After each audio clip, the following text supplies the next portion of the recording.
Housewife Rabi Nuhu has been accused of inflicting severe burns on a 5-year-old stepdaughter for allegedly bedwetting in Magama Gumau, Toro local government area of Bauchi state. The victim, who lost her mother a year ago, has been living with her father, Mohammed Umar, and the suspect. Reports indicate she endured violence for several days before the abuse was exposed. The child confided in her uncle, revealing that her stepmother allegedly burnt her private parts as punishment for bedwetting. Her uncle later reported the incident to the police. Confirming the case, Bauchi State Police spokesperson CSP Mohammed Wakil said it was reported on September 13, 2025 at about 3 p.m. He disclosed that the victim sustained burns on her lower abdomen, thighs and buttocks. Wakil added that the Commissioner of Police, Sani Omolori Aliyu, had ordered the suspect's arrest and directed that the case be transferred to the Criminal Investigation Department, CID, for a thorough probe. This incident comes barely a week after another case in the state where a woman allegedly mutilated her 10-year-old sister-in-law with a hot knife over claims of witchcraft. I mean, when does this grief, violence and abuse stop? What are your thoughts on this report? Like I will always say, there are some people that are devils incarnate in human form. They are agents of the devil. Right. But they are in disguise in human form. Because I don't see any reason why a stepmother will want to molest a child to this extent just because the child bedwets. That's so bad. That's so bad. There are other ways to stop a child from bedwetting. All right. There are other ways to stop a child from bed. You can equally flog the child, yes. It is ideal. This one is wickedness. It's an act of wickedness. It shows that she shares a room with the devil. Yes. It shows that her heart is possessed with the devil. Right. It also shows that she has a sitting room with the devil. She eats from one plate with the devil. Because there are some things you see and then you will be like, you will be so surprised. You'll be so surprised because in as much as we know that we are in this world and anything can happen, but there are some things that you will hear, you'll be like, nah, wah. You will just take a deep breath and tell yourself, nah, wah.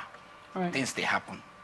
Now, you know, when you let's look at it from this other angle as regards the psychology of people, the mental health of Nigerians. Do you think we take it seriously?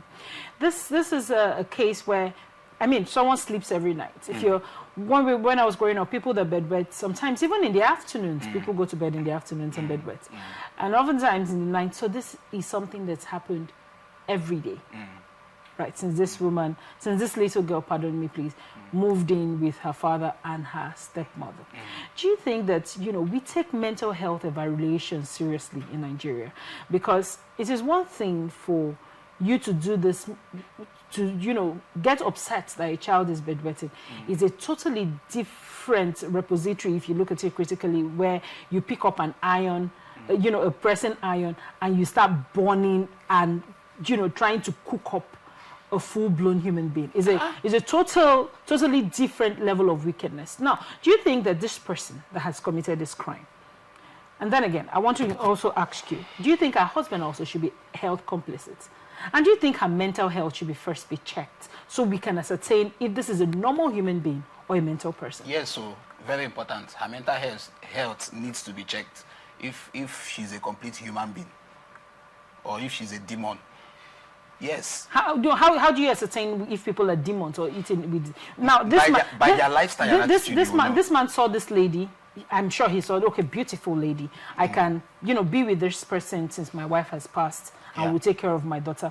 Of course, how is he now, on first glance, on first, you know, to a first look, to ascertain that I have to stay away from this person because she's a demon and she's eating with the devil? Okay, you see, I don't want to go over to that aspect because if I'm going over to we have to go. You know, previously you talked about the demons in school, and it's quite difficult. Yes. I personally cannot really say this person is a demon without an action. Exactly. How do you identify these demons? Now, real quick. You see, it's very good you associate with people. When you associate with people, when you do things with people, little things with people will tell you who they are.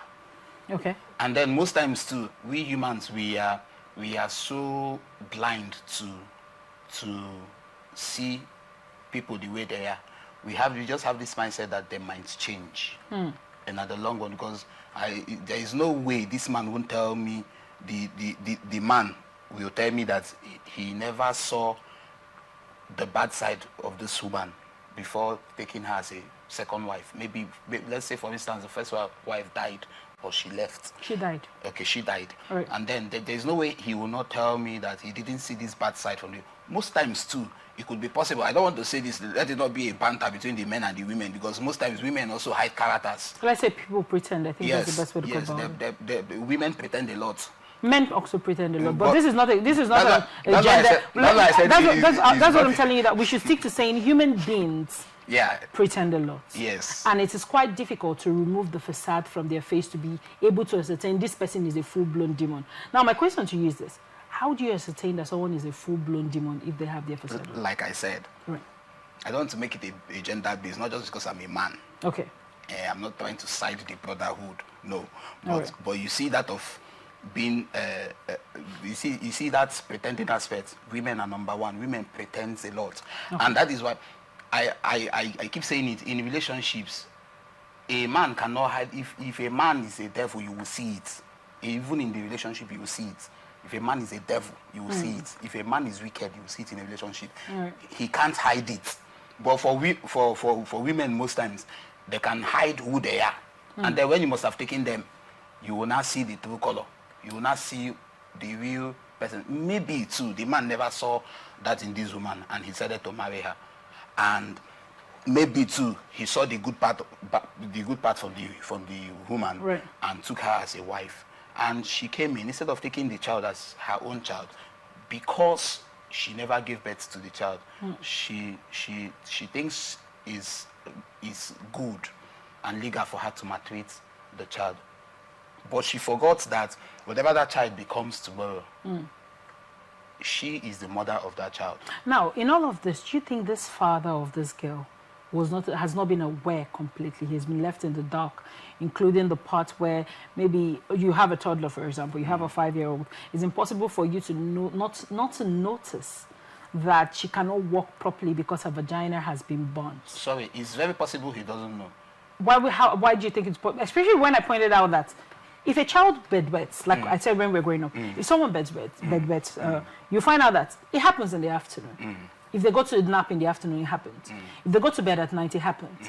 And for all the time, this is not something that happened in one day, right? Do you think he never got a single inclination that this child was being maltreated, or he should also take the fall for this? In this case, it is in two ways. Okay. It's possible he knows, but he never knew that the woman involved maltreats the child. Secondly, he knows of which, that she was being burnt up, or that she was bedwetting? No, like the child bedwets. Okay. But he might not know that the woman involved maltreats the child. Doesn't that make him negligent? I'm coming to that. Okay. Now, secondly, too, it could be possible that he never knew. He's not this type that stays at home, because there are men that you hardly see them at home. In fact, there are some men that the nature of their work takes them away, that even their children, it's hard for their children to know them. It could be the case of this man. Maybe he doesn't know about it and all that. So if I am this kind of person, if I'm this kind of man, I know I will never be him. I am my own self. Then the wife I got married to maltreats my child. You see that day, you're going. You go out of my house. You have no reason to maltreat my child. If my child does what is wrong, including bedwetting, there is every need to correct. You flog the child.